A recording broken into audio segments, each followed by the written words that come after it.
The ballroom glowed under the light of a giant crystal chandelier. Music from a small string quartet played softly in the corner, and the scent of expensive perfume mixed with the smell of roasted meat and fine wine.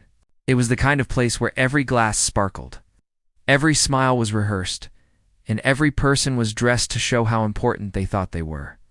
At the edge of the room, a young waitress moved quietly between the guests. Balancing a tray of empty glasses, she kept her eyes low, making sure she didn't bump into anyone. It was not her world. She was only here to work. She didn't belong to the group laughing over gold-trimmed tables, nor to the ones making business deals while sipping champagne. Her job was simple: carry the drinks, clear the plates, and never be noticed. But in a place like this, it was impossible not to be noticed at least once. There were always a few guests who thought the staff were part of the entertainment, people they could pull into a joke or a dare tonight. One of those guests was the host himself, a man with a deep voice, a shiny watch, and a habit of making his wealth the center of every conversation. The night had been going smoothly so far. She had kept to her tasks, ignoring the curious glances from a few guests who looked at her longer than necessary. She was about to step into the kitchen with her tray when she heard the host's voice rise above the music. "You there?" he called. His tone was playful, but it carried the weight of someone who expected to be obeyed. She turned slowly, unsure if he meant her, but his eyes were fixed on her. The crowd nearby turned to see who he was talking to. Their expressions were a mix of interest and mischief. "Come here," he said, motioning with 2 fingers. She placed her tray down on a side table and walked toward him, keeping her steps steady. Every eye seemed to follow her. She could hear a few whispers, though she couldn't make out the words when she reached him. He smiled the way people do when they think they're about to have fun at someone else's expense. "Tell me," he said, "do you know how to play the piano?" She blinked, not sure why he was asking. I know a little," she said carefully. She didn't want to give him a reason to keep talking. But it was too late. "Perfect," he said loudly, so everyone around could hear. "Ladies and gentlemen, it seems our hardworking waitress is also a musician." A few guests laughed softly. Some clapped as if this was going to be a light-hearted performance. Her stomach tightened. She wasn't here to play. She was here to work. But before she could explain, the host pointed toward the grand piano in the center of the room. It was a glossy black instrument that shone under the lights. A man in a tuxedo had been playing it earlier, but now it sat silent. "Why don't you give us a song?" the host said. His voice had the edge of a challenge. She opened her mouth to say no, but the host's smile told her it wouldn't matter. He wasn't asking, not really, and the guests were watching, waiting. This wasn't about music. It was about entertainment. They wanted to see if the girl carrying glasses could do something more, or fail trying. The moment stretched. She could feel her face warming, her hands cold. Her first instinct was to walk away, but she knew she couldn't, in places like this.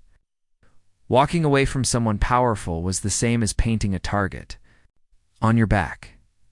So she nodded slowly, trying to hide the tightness in her throat. "All right," she said softly. The host grinned and stepped aside. Making a grand gesture toward the piano, the guests shifted in their seats.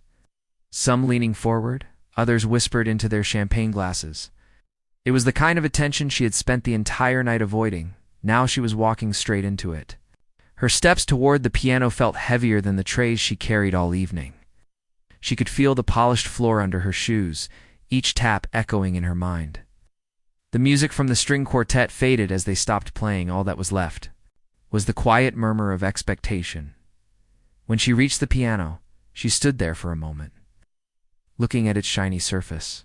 Her reflection looked back at her, a simple waitress in a plain uniform standing in a room filled with silk dresses and tailored suits. She could almost hear the unspoken thought from the guests. This should be amusing. She sat down on the bench, the leather cool under her. Her fingers hovered over the keys. Her breath came slow and uneven. She didn't know yet what she would play, or even if she could, her mind was racing with questions. But her heart was beating to a rhythm she had known since childhood. The host clapped his hands once, sharply. "Go on then," he said, and in that instant she knew she was not just going to play, She was going to tell them something without saying a word. The room waited, unaware that what was about to happen would be remembered long after the plates were cleared and the lights were turned off. The humiliation the moment her fingers rested on the keys, the room seemed to lean in closer. The host took a step back, folding his arms like a man preparing to watch a performance he was sure would end in failure. A few guests exchanged amused glances. One man in a dark suit whispered something to the woman beside him, and they both laughed quietly. Their laughter was not cruel in a loud way. It was worse. It was the kind that hides behind polite smiles, the kind that assumes the ending before the story even begins. She felt her throat tighten. She didn't belong here. Not in this way. She was wearing a uniform that marked her as invisible, someone meant to fade into the background now. Every gaze in the room was pulling her into the center of their amusement. The host tilted his head. "Don't be shy," he said, loud enough for all to hear. "We're all friends here." The tone of his voice made it clear they weren't friends at all. A burst of soft laughter came from the corner. She glanced and saw a young man pretending to mime playing the piano. His movements exaggerated. A few guests around him chuckled. Some even raised their eyebrows in mock anticipation, as if ready for the joke they thought was coming. She looked down at the keys. Her hands trembled slightly. The urge to stand up and walk away was almost overwhelming, but she knew that if she did, the whispers would follow her all night. The staff in the kitchen would hear about it by the end of her shift, and the story would live on in the mouths of people who never once used her name. The host took a step closer to her again, lowering his voice just enough so only a few nearby could hear. "It's simple," he said with a smirk. "Press a few keys, smile for the room, and you can go back to carrying trays." Her jaw tightened. She didn't answer. Instead, she straightened her back on the bench, but the whispers kept coming. Little darts of sound that reached her ears even over the soft clinking of glasses. "Do you think she's ever even touched one before? She probably plays in some cheap little bar. This should be good." The words sank into her skin like cold rain. She could feel their expectations, not of beauty, not of skill, but of entertainment in the form of failure. The host glanced toward the guests and, with a flourish of his hand, addressed them again. "Ladies and gentlemen, let's give our brave waitress a little encouragement." The clapping that followed wasn't the warm kind given to a performer before they begin. It was scattered, mocking in its lightness. Like the polite applause before a speech no one wants to hear, her eyes met the host's. His smile was wide, confident, almost daring her to try. It was clear that he didn't expect her to rise above the moment. He expected her to stumble. Maybe press the wrong keys, maybe laugh nervously so the crowd could laugh too. She took a deep breath and placed her hands on the keys. The weight of them was familiar. The cool touch of the ivory and ebony grounded her for just a moment. She had played before, in the quiet of her small apartment, in the dim light of early mornings, and sometimes in the empty hall of a community center. But never in a room like this, never under eyes that judged before she began. Someone in the back cleared their throat, and a small laugh followed. The sound echoed through the air. "Any day now," the host said in a playful but cutting tone. Her heart thudded against her ribs. She could feel heat rising to her face, but in the middle of that tension, something inside her shifted. She thought of her father's hands on the piano when she was a child, guiding her small fingers to find the right notes. She remembered the evenings when the two of them would play together, their music filling a small kitchen, drowning out the noise of the outside world. The memory steadied her. The crowd was still waiting, but now she was no longer thinking about them. She wasn't thinking about the host or his smirk. She was thinking about the music, about what it meant to her, about how it had been the one thing in her life that belonged completely to her. Still, the humiliation hung heavy in the air. They didn't know yet that their game was about to change. To them, she was still just a waitress in a plain uniform. Fingers hovering over keys she couldn't possibly command, the host leaned back and called out to the room, "All right, let's see what our mystery musician has for us." The guests chuckled again, the sound light but sharp. Every one of them thinking they were about to witness a short, awkward display. They didn't know that this moment, the moment they believed they had full control, would be the one they would remember for the rest of the night. Her fingers pressed the first key, soft and hesitant. It was a beginning that seemed to confirm their expectations, but deep inside, she was already planning her next move. The humiliation they had prepared for her was real, but what they had not prepared for was what would come next. The first notes, the first sound from the piano was so soft, it almost disappeared into the air. A single note, gentle and slow, floated into the space between. Her and the crowd, it wasn't impressive. Not yet. And for a moment she saw the smirks return to a few faces. One man leaned back in his chair as if to say, "I knew this would be nothing," but she didn't rush. She let the quiet settle. Her fingers moved again, pressing a second note, then a third. Each one connected like beads on a string. The melody began to form faint, unsure, like a candle flickering in a large, cold room. A few guests shifted in their seats, some exchanged knowing glances. One woman tilted her head as if trying to guess what song this was. It wasn't one they recognized. Because it wasn't one she had learned from a book, it was hers. A tune stitched together from years of playing alone and small. Forgotten spaces, her breathing slowed, the noise in her head, the whispers, the mocking claps, the host's smirk began to fade. The only thing that mattered was the keys under her hands. She could feel the smooth surface of each one, the way the weight changed as her fingers pressed them down. And then something happened. Her hesitation began to melt away. The soft, uncertain notes deepened. The melody grew warmer, fuller. Her left hand joined in, adding a low, steady rhythm beneath the rising tune. It was like a voice finding its confidence mid-sentence. The change was subtle at first, but it reached the crowd. Their smirks softened. Conversations died out one by one. Even the clink of glasses stopped. The sound from the piano was no longer the awkward tapping of an untrained hand. It was music, real, alive. And carrying something they didn't expect, her eyes stayed on the keys, but her mind was far away from the ballroom. She was back in her childhood living room, sitting beside her father, watching his hands dance over the piano. She remembered how he would close his eyes when he played, how the music seemed to take him somewhere no one else could follow. She felt that same pull now, a warm thread drawing her deeper into the song. She added a small flourish, a run of quick notes that rolled like water over smooth stones. A few guests leaned forward. One even whispered, "Wait, she's actually good." But even that voice faded quickly, because the room was slipping under the music's spell. The melody began to swell, rising higher, carrying with it the weight of unspoken feelings. The struggles she'd faced, the loneliness of working nights while the world celebrated without her, the quiet victories no one ever clapped for. All of it was in the notes, and without realizing it, she was telling them her story. From the edge of her vision, she caught the host's face. The easy confidence was gone, replaced by a puzzled frown. He tilted his head slightly as if trying to figure out when exactly the game had changed.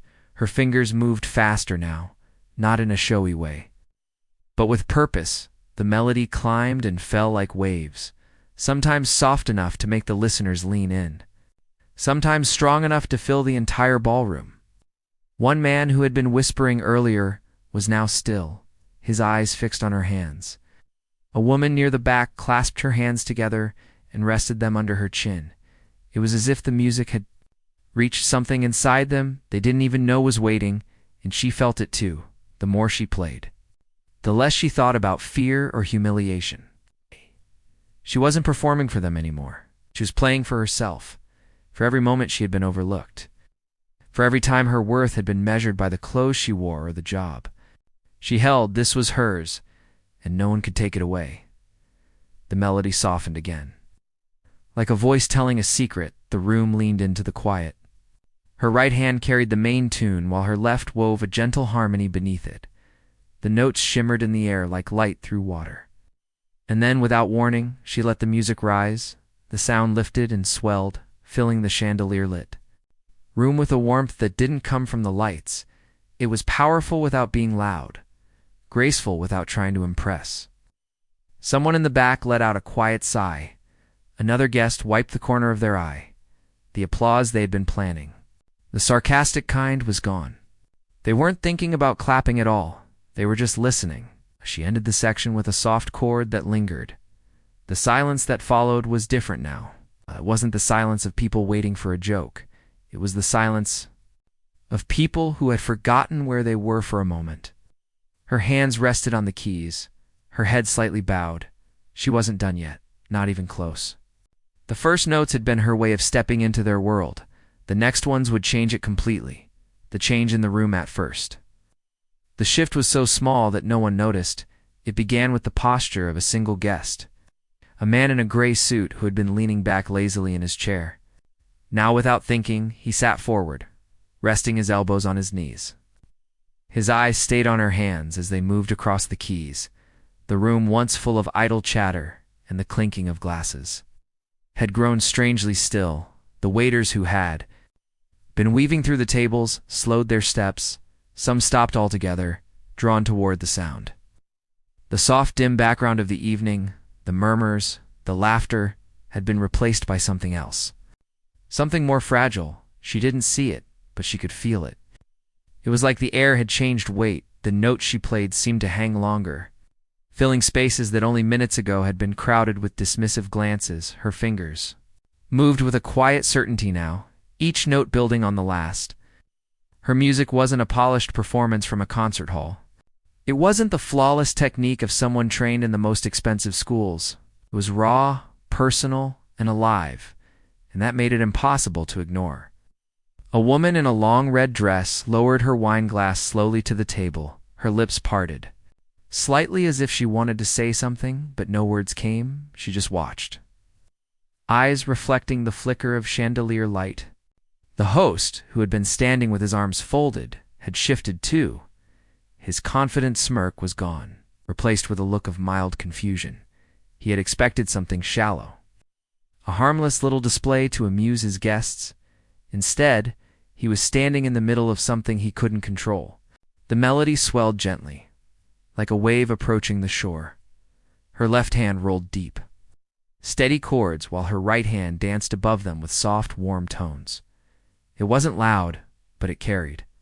Reaching every corner of the hall, one by one, conversations died completely. The only sounds were the quiet creaks of chairs as people adjusted to see better, the faint rustle of fabric as someone crossed their legs. Even the small quartet in the corner, who had stopped playing earlier, were now standing still, their instruments forgotten in their hands. The more the room listened, the more the music began to feel like it belonged to everyone in it. Each note seemed to carry something familiar, a memory of childhood, the face of a loved one, a moment of loss or joy they thought they had buried long ago. It was as if her music had found a secret path into each heart and was quietly unlocking doors. Her own breathing slowed. The nervousness that had been clinging to her at the start was gone, replaced by a calm determination. This wasn't about showing off or proving anything anymore. It was about saying something without words, telling them a truth they couldn't laugh away. She allowed the melody to soften again, almost to a whisper. The sound was so quiet that the room seemed to lean toward it, as if afraid to miss a single note, and then, with perfect timing, she let the music rise, not in speed, but in emotion. The chords deepened. The melody stretched, and for a moment it felt as though the entire hall was breathing in unison. Man near the back, who had earlier been scrolling through his phone, slipped it into his pocket. His eyes stayed locked on the piano. A pair of young women at a table by the window glanced at each other with raised eyebrows, not in mockery now, but in something closer to awe. The host took a small step forward, without seeming to realize it. His expression had shifted again, less confusion now, more something else, something like respect, though he would never admit it out loud. The music carried them all somewhere else, away from the glitter and formality of the ballroom, away from the power games and shallow conversations. It took them into quiet streets, lit by moonlight, into warm kitchens, where the smell of bread lingered in the air, into memories of laughter that had long since faded, but were never truly gone. And still she played. Her fingers moved like they had always belonged there, as if this moment had been waiting for her all along. The piano, which had been silent and polished like a piece of decoration, now felt alive. Its voice was hers. And hers alone. By now, no one was smiling in the way they had at the beginning. The mockery had dissolved into something unspoken, a quiet acknowledgement that they had been wrong. That this girl in a plain uniform was not a joke, but something far rarer. She closed her eyes for a moment and let her hands move without looking. Her body swayed slightly with the rhythm.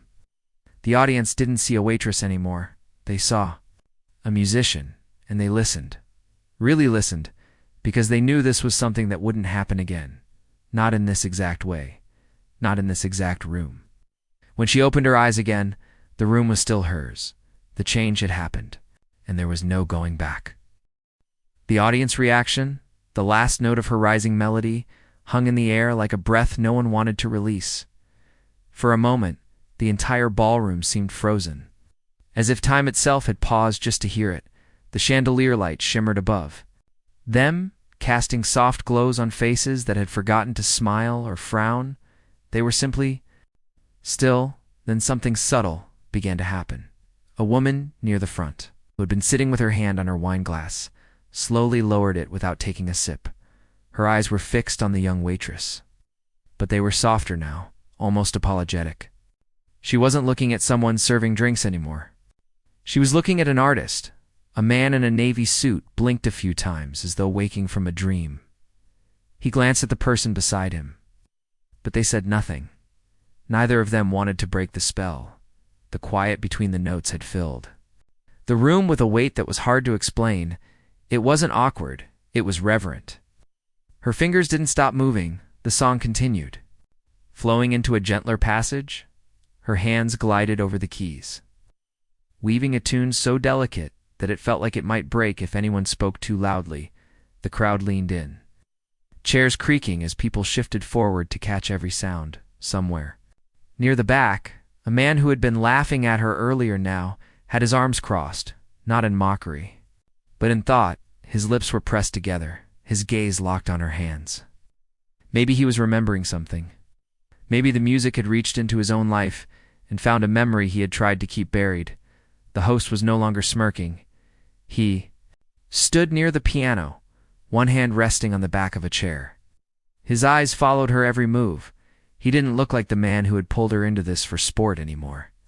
He looked like someone who was realizing he had made a mistake, not just in underestimating her, but in assuming he understood her at all. The sound from the piano shifted again. The notes became fuller, the chords deeper. It wasn't just music now. It was a confession, a cry, a story without words. Some in the crowd closed their eyes, letting the sound wash over them. Others stared openly, unblinking, afraid to miss a single moment. A woman in a green dress lifted a napkin to dab at her eyes. She wasn't alone.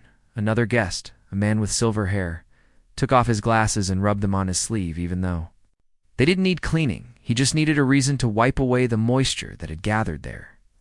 By now, the transformation was complete. This was no longer an audience waiting for a joke to end. This was a room full of people who had been caught off guard by beauty. They had expected to be entertained. Instead, they were being moved, and yet, beneath the awe, there was also an undercurrent of shame. Many of them remembered their earlier glances, their whispers, their quiet laughs. When she had been called forward, those moments now felt small, petty. The music made their earlier cruelty seem louder in memory than it had been at the time. Her eyes stayed on the keys, but her face had changed. The tightness in her jaw was gone, replaced with calm. Her shoulders were relaxed. She wasn't performing to win them over anymore. She already had. She was playing because the music was hers, and it was flowing the way it was meant to. The host glanced around the room. His guests were no longer looking at him. Their attention was entirely on her. That, perhaps, was the deepest sting for him. The control of the evening had shifted. And now this young woman in a plain uniform was the one holding everyone in her hands. When she reached the next soft pause in the melody, something unexpected happened. A single pair of hands began to clap slowly. The sound echoed strangely in the quiet. Heads turned to see who had started it. But before they could find out, another pair joined in, then another. She didn't look up, but she heard it. The applause wasn't sarcastic this time. It was real hesitant at first, as if they were afraid of breaking the moment. But building with each second, the rhythm of claps grew stronger, warmer, until it rolled through the room like a small wave, but the clapping faded again when she didn't stop playing. The music drew them back in, reminding them that this wasn't over yet. Her final passages were softer, almost like a lullaby. Notes fell into the air one by one, as gentle as falling snow. By now, some guests were leaning back in their chairs. Not in boredom, but in surrender. As if the music had taken something heavy from their shoulders, others had their hands folded in their laps. Watching in silence, the applause would come later. It had to, but right now, they didn't want to interrupt. For the first time that evening, the wealth in the room meant nothing. The gowns, the watches, the polished shoes, none of it mattered. All that mattered was the sound, the story. The connection between her and the piano, and deep down. They all knew it. They would never forget this night. Not because of the food, or the wine, or the glittering decorations, but because of the young waitress who had walked to the piano as if heading toward humiliation, and instead left them silent, humbled, and changed. The final chord the song was nearly at its end, but the room didn't want it to end. They didn't know what would happen when the last note came, whether they would clap or just sit there. Still stunned, but they knew they weren't ready to let go. Her fingers moved slower now, letting each note breathe before it gave way to the next.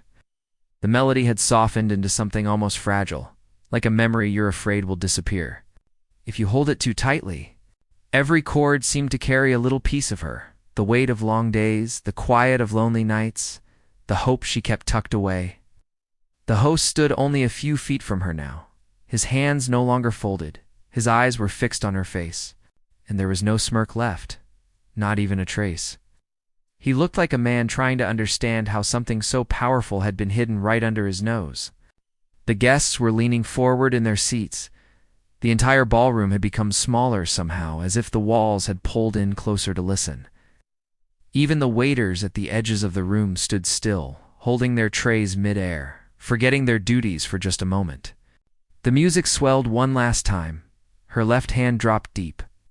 Rich notes that rumbled softly through the polished floor. Her right hand answered with a string of light, delicate tones that floated toward the chandelier. The sound rose and fell. Like a final breath, and then the last chord, it rang out clear and pure, filling every corner of the room. It wasn't rushed, it wasn't loud, it was steady. Like the closing of a door that would never open again in the same way. The note lingered, hanging in the air as if even it didn't want to leave. She kept her hands resting on the keys, not moving, letting the sound fade on its own. The silence that followed was heavy, but not uncomfortable. It was the kind of silence that only comes when something real has just happened. The kind that feels sacred. No one moved at first. They just sat there, almost afraid to break the moment.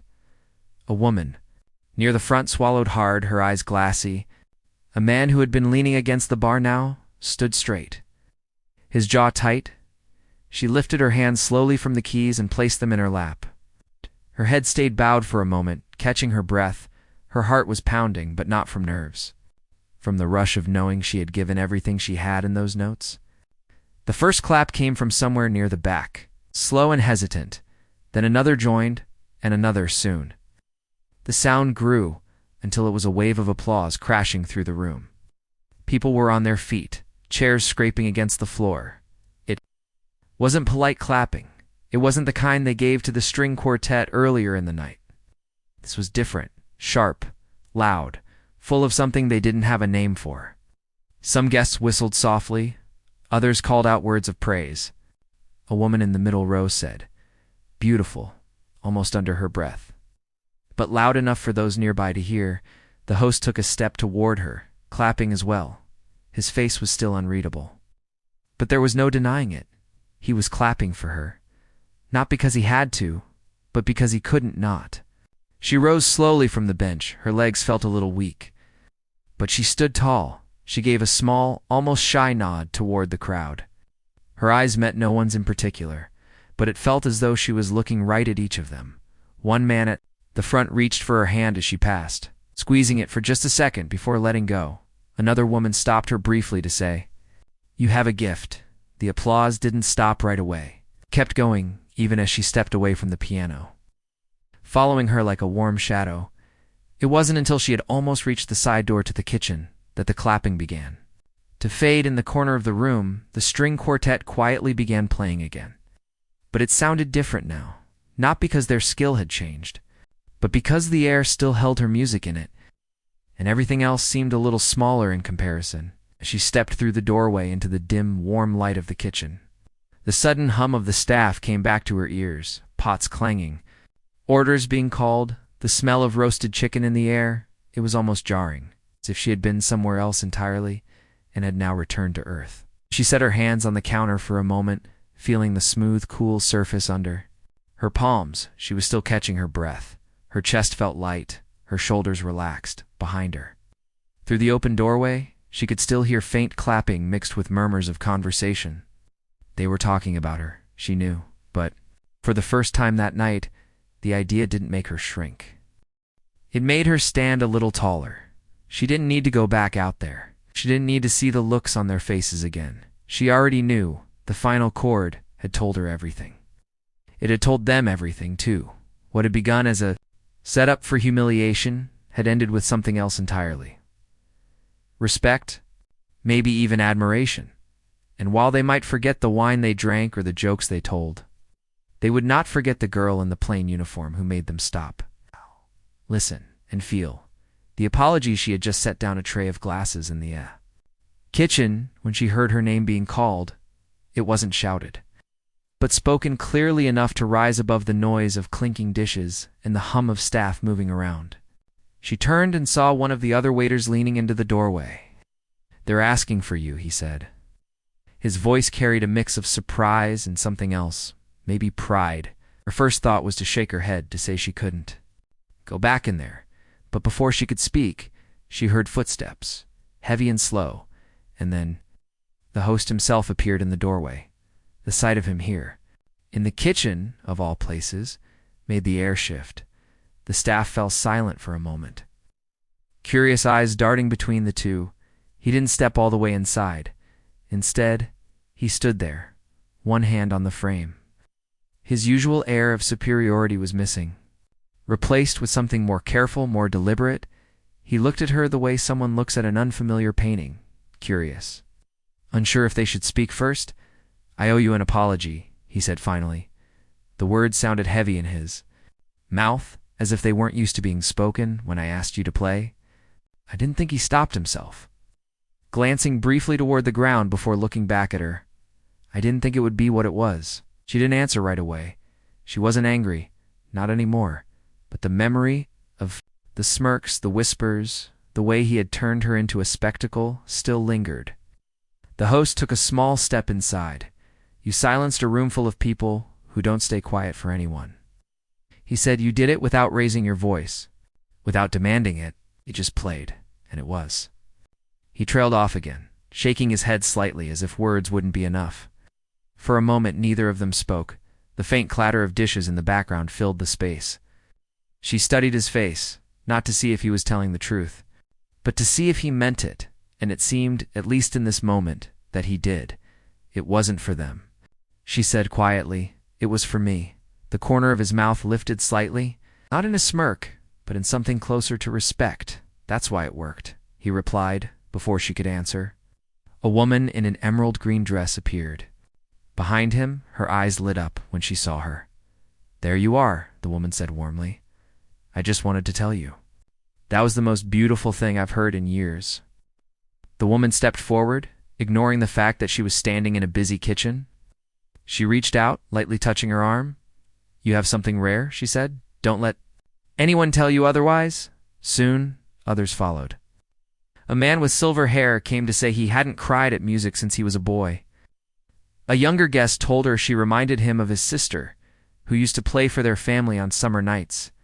Each person had a story. A small piece of themselves they wanted to give back in return for what she had given them. It was strange all evening. She had been invisible to these same people now. They stood in line to speak to her. Not as a waitress, but as someone who had reached them in a way they didn't expect.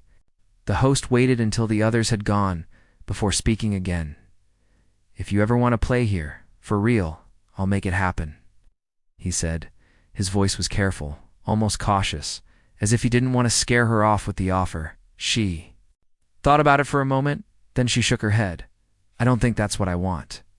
She said, "I'm not sure where I'll play next, but I know it won't be for people who only see me when I'm at the piano."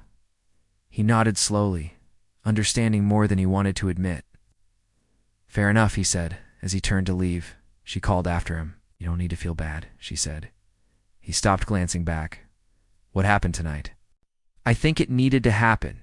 He gave a short nod, his eyes holding hers for just a second longer before he stepped back into the noise and light of the ballroom. When she finally returned to her work, the night felt different. The trays didn't seem as heavy, the steps across the polished floor didn't seem as long. And every so often, she would catch a guest looking at her, not in pity or mockery, but in quiet acknowledgement. It wasn't the kind of victory that came with applause or a standing ovation, though she had already received that. It was something deeper. It was the knowledge that for a moment she had changed the way they saw her, and maybe the way they saw themselves. The quiet walk home, the night air outside was cool and still. The noise of the ballroom faded behind her as soon as the heavy doors closed. It was almost strange. One moment she was surrounded by chandeliers, polished floors, and expensive laughter, and the next, she was stepping into a quiet street where the only light came from dim street lamps and the glow of shop windows that had closed hours ago. She wrapped her thin jacket tighter around her shoulders, her hands still tingled faintly. As if the keys of the piano were somehow imprinted on her skin, the sound of her own footsteps was the only rhythm now, steady against the pavement. For the first time all evening, she could really breathe. There were no eyes on her, no voices waiting to judge. The cold air filled her lungs, clearing away the last traces of perfume, wine, and tension from inside the hall. The streets were nearly empty. Only a few cars passed, their headlights sweeping across the buildings like slow-moving spotlights. Somewhere in the distance, a dog barked once and then went quiet. She could smell the faint sweetness of fresh bread drifting from a bakery that would open at dawn. She thought about the night, the way it had started, the way it had turned, the way it had ended. She replayed it in her mind, not as a performance, but as a series of moments. The weight of the stairs when she was first called forward, the sharpness of their laughter, the trembling in her fingers before the first note, and then the shift, that quiet, powerful moment when the room had begun to listen. Really listen, her lips curved into a small smile. It wasn't pride in the way people usually meant it. It was something softer, a quiet knowing. She hadn't planned to prove anything, but in the end, she had. And the proof wasn't for them, it was for her. She passed by a row of small stores with their lights off and their shutters pulled down. Her reflection followed her in the dark glass of the windows. For a second, she paused to look at herself, the plain uniform, the tired eyes, the faint trace of a smile that hadn't been there when she left for work that afternoon. The city felt different at night. The tall buildings that looked busy and cold in the day now seemed almost gentle. Their windows glowed warmly in the distance. She could hear the low hum of traffic on a faraway street, sound that seemed to blend into the background of her thoughts. She thought about the people who had come to her afterward. The woman in the green dress, the man with silver hair, even the host who had tried, in his own awkward way, to apologize. She knew their lives would go back to normal by morning. The ballroom would host another event, another performance, another night full of glitter and chatter, but maybe, just maybe, they would remember this one. She hoped they did, not for her sake, but because of what the music had done. Music had a way of reminding people they were human, stripping away the layers they wore to impress or protect themselves, and tonight she had seen that happen right in front of her.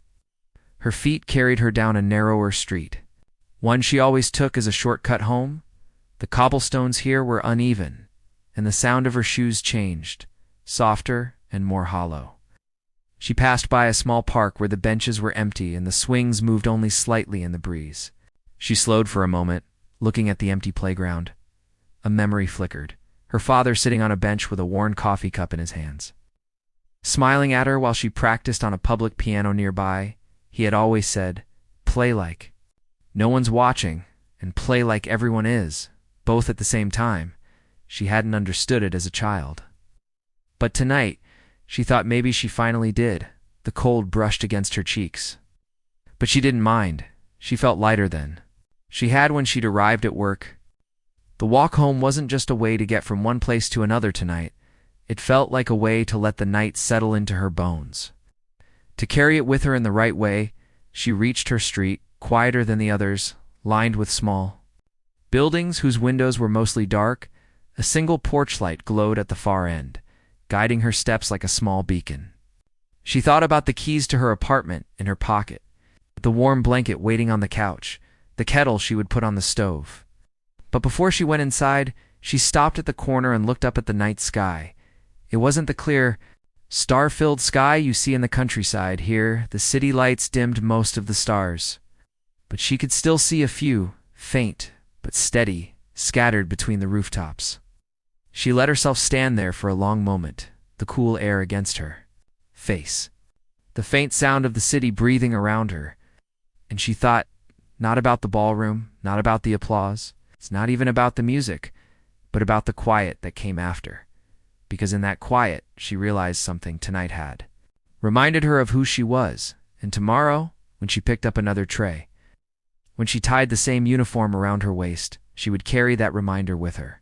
No one could take it away, not even the people who tried. Finally, she stepped toward her door. The lock clicked open. She slipped inside.